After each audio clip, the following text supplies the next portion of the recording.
Siya ang madalas na hinihinga ng payo tungkol sa kalusugan.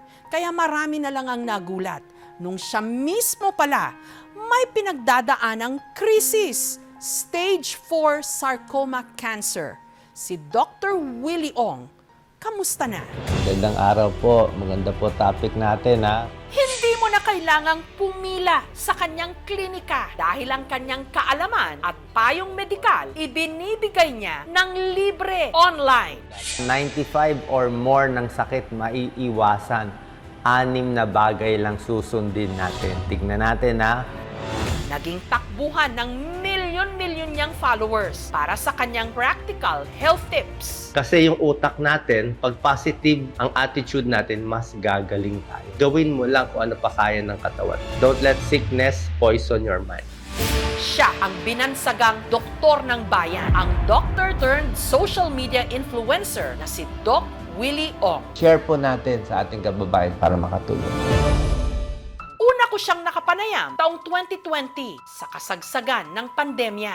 Hi Doc Willie Ong, saan niyo nakuha yung idea to go online? Nung naging doktor ako, Jessica, talagang gusto ko talaga tumulong. Gumagamot ako sa mga pasyente, nililibre ko sila, kung ano mang kinikita ko, tinutulong ko rin sa iba. Pero nakita ko, nakakapagod yung everyday magkiklinika 40 patients. So inisip ko, paano ka mas makakatulong? Nilabas ko yung energies ko sa YouTube, sa Facebook. Magandang araw po, Dr. Willie Ong. Milyon-milyon na ko yung sumusunod sa mga vlog nyo. First factor, kulang talaga yung healthcare natin sa bansa. Wala silang matanungan. Kung meron silang makukuha information sa iba, di naman sila pupunta dito sa vlog. Ang aking minamahal na partner, ang doktor ng bayan, Doc Willie Ong! Noong sumunod na taon, nagdeklara siyang tatakbo sa pagka-vice-presidente sa 2022 elections. Libreng operasyon, libreng lab test, yan talaga kulang natin eh. Kaya po tayo tumatakbo. Pero bigo siyang maihalal sa pwesto. Natapos ang eleksyon, pero hindi raw ang mga bumabatikos. Hindi lang pagkain at exercise kailangan natin. Mula noon, bumalik siya sa kung saan siya unang minahal ng madla sa pagbibigay ng health tips sa kanyang mga vlog. Gumawa ka na ng bagay na makakatanggal ng stress mo. Kamusta po sa mahal kong followers? How are you? Hanggang nito lang nakaraang linggo, nagulat na lang ang publiko sa inilabas niyang vlog. Update ko lang po kayo sa condition ko, ha? Walang iyakan muna, buhay pa naman ako. My relatives do not want me to make this video. But I said, I owe it to the Filipino people to be honest to them. Si Doc Willie Ong ikwinento My diagnosis is sarcoma. na na-diagnose siyang may cancer. One of the most hardest cancer to treat. The cancer situated itself in a very tricky and devious manner. See, it is hard to swallow.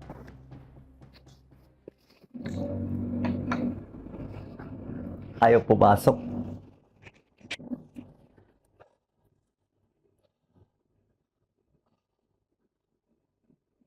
Bukod sa, hindi ko tinatawag na salbahe ang cancer, ha. Binalak niya yung esophagus ko.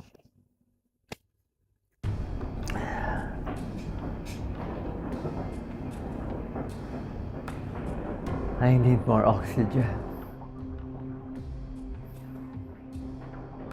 They say I have a short chance to be alive. I don't know if I will still be alive tomorrow. Ow. Sakit niya. Sakit niya. Sakit ng bukol. Bali, itong bukol na to, malaking-malaki daw. Isa sa pinakamalaki na nakita nila. Mga 16 centimeters. Kanyang kalaki. Saan siya nagtatago? Ba't di ko nakapa? It also blocked my right atrium, almost compressing my heart.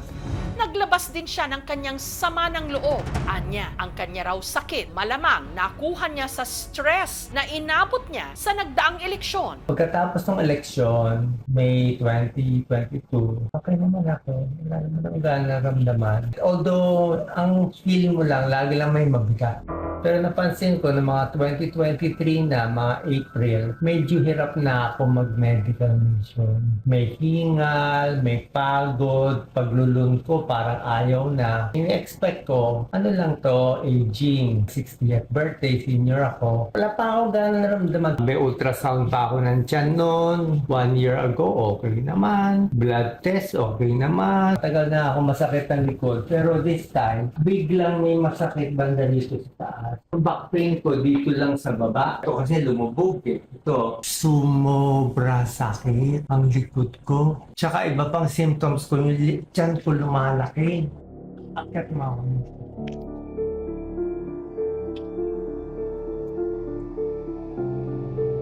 Handa lang ang ilo ko.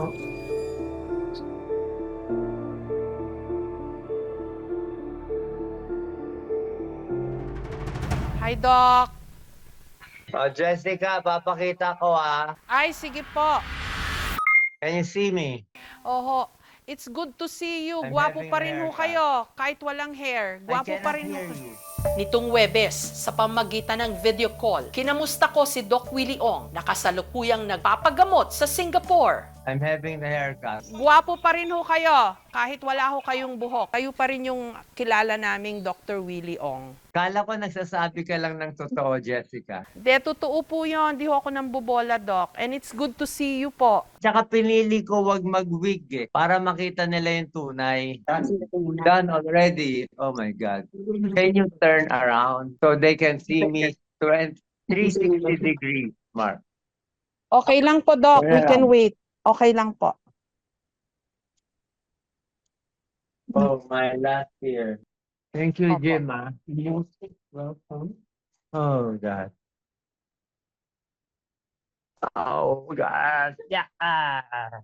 Okay, Jessica, I'm ready. Opo. Kamusta ho ang prognosis po sa inyo as of today ng doktor? It's 50-50. 50% to live a few more months, a year. 50% anytime. Baka hindi na huminga. Parang walang kasiguraduhan eh. Every day is a blessing. I just live every day. I don't think of next month, next year. I don't think about owning money, doing this, or getting into high position. I got the worst pain. It's 10 out of 10, Jessica. Buong gabi hindi kami natutulog ni Doc Lisa. Sigaw ako ng sigaw. Hihiyaw ka sa sakit talaga. Oh. Sakit niya. Sakit niya. Sakit ng bukol. If somebody told me he will give me Dormicum and let me sleep it off and die, okay na sa akin. I would have taken it. Kaya siguro pag-isipan din natin yung mga euthanasia kung talagang hirap na eh. Minsan sobra rin tayo mag-prolong ng life. Baka hindi naman yun talagang mission. I think the purpose of this life is just to finish your mission. Nagkakaroon ako ng visions before that time. I saw my mom who died 2 years ago. Yung mami ko sa dream ko, kinukuha na niya ako. He called me, Willie boy, come to me, come to me, come to me. Parang sabi ng nanay ko, you've done your job on earth. Ginawa mo na 60 years eh. 25 years na ako, walang bayad ang pasyente ni isa. Pharma company ni isa, hindi ako nalalagyan. Wala akong trips abroad. Campaign Senator 2019, how much did I spend? 500,000. Campaign with Isko, wala ako tinanggap na pera. I could have gotten tens of millions, pero hindi. Thank you very much. God bless po. Mahal na mahal ko po kayo. Sabihin nila, talo ka, talo ka. You learn a lot from losing.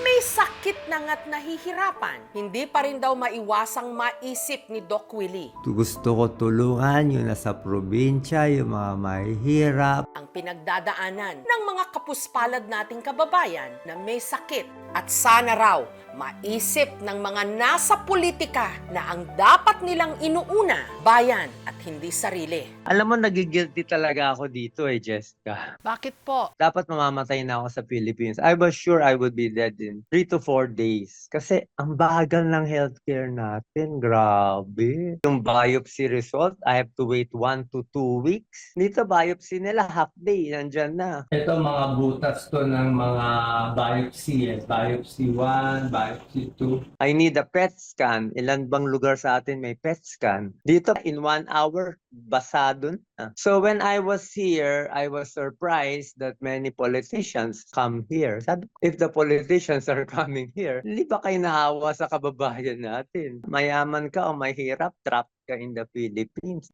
They have 3 advantage sa healthcare na wala tayo. They have speed. Ang bilis. Pagdating ko dito, sabi nila, in 48 hours, we will give you your treatment. Pero mo 48 hours na PET scan, CT scan, 2D echo, biopsy. Meron pa akong genetic testing abroad. On the 48-hour chemo agad ako. May gamot. Sa Pilipinas, I have to wait 1 to 2 weeks. Ay na ang Pilipinas. Kahit Doc Willie, ay ka pa rin. Paano kung Juan de la Cruz ka? Kaya ako nagigilty.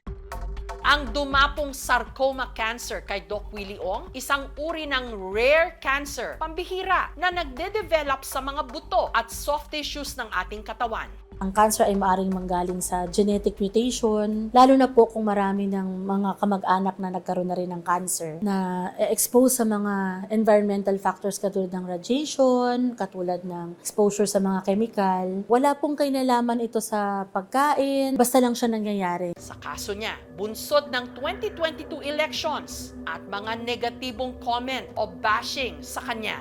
Sinabi ko nga, bashing causes the tumor. Baka mabawasan mo. Kasi ngayon, medyo kita mo puro I pray for you na ngayon bumabait na SOCMED Tsaka tumatapang na ako. I mean, what have I got to lose? Play by ear lang ako. Pag nabuhay ako, tulong ako. Pero ngayon, I don't think about it kasi second team mo. Kita mahingan na ako. Ang stress, nakakabawas po siya sa ating lakas. Siya po ay nakakababa ng immune system natin. Wala ho siyang direct cause siya ng cancer. Stress ka, kaya nagkaka-cancer ka. Wala pong ganun. Ang magagawa lang po natin sa mga sarcoma na madaling makita dahil may bukol ka na lumalaki, huwag mo nang hihintayin na lumaki ng todo-todo bago mo ipatingin sa doktor. Pero po yung mga katulad ng mga bukol na nasa loob, siguro po huwag na lang natin baliwalain pag may mga sintomas tayo na katulad ng akala mo lang masakit ang likod mo. Pero persistent, huwag natin baliwalain. Hindi na ako magtatanong, Doc, kasi you have to be okay. I give you 2 questions because you are Opo. Jessica Soho. Feeling niyo ho ba may gusto pang ipagawa sa inyo ang Panginoon? Yes, kaya ako binuhay. 100%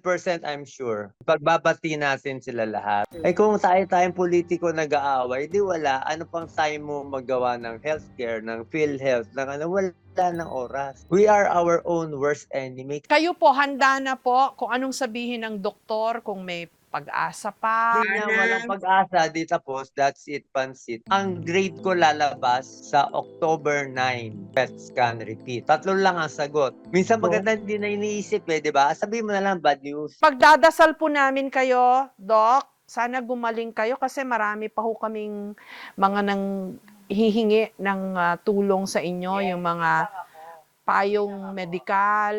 Doc, pwede ba tayong magdasal? I want meet my wife. Hi, Doc Lisa. Dasal po tayo. Yes, Thank you, po. Doc, ha? Dear God, tulungan niyo po si Doc Willie. Actually, hindi niya ho kailangan ng tulong dahil ang lakas ho niya, ang tatag niya. So, I pray for Doc Lisa para bigyan niyo pa po siya ng dagdag na courage to face this crisis with him. Thank you for the gift of Dr. Willie Ong, who's been such an extraordinary light para po sa aming lahat na nangangailangan po ng kanyang medical expertise and knowledge and experience. He's been very selfless, Lord. Lahat ng maibibigay niya sa mga humihingi ng tulong sa kanya, lahat tinodo niya. Kung ano man po ang gusto niyong ipagawa sa kanya, we just pray, Lord, to give him some medicine para hindi niya na po maramdaman pa yung pain dahil sobra na po yung 10 out of 10 na sabi niya na pain threshold niya. So, bigyan niyo po siya ng some magic pill that will reduce the pain or remove the pain para makaya niya pa po yung mga pagdadaanan niya. For the people who care for him. And Lord, bigyan niyo pa po ng strength and courage din yung kanyang 2 anak. at lahat po ng people who are close and dear to him. Thank you for everything, Lord. Kayo na po bahala sa kanya. He has such strong faith. Hindi ko na po ipagdadasal pa na bigyan niyo pa po siya ng stronger faith dahil mas malakas po ang faith niya sa aming lahat, lalo na po sa pinagdadaanan niya. I-embrace niyo na lang po siya, lalo na po si Doc Lisa, para mabawasan po yung pain nila at yung pangamba sa lahat po ng pinagdadaanan nila, Lord. Doc, thank you. Naiyak po ako. Maraming salamat sa buong prayer mo. Praise mo po kayo. Ma'am Mahigpit. Jessica. Maraming salamat po. Salamat. I love you all. I love you, Jessica. Thank you, Doc. Thank you. Much appreciated po. Patuloy po nating ipagdasal si Doc Willie Ong at ang lahat ng mga may sakit at ang ating minamahal na bayan.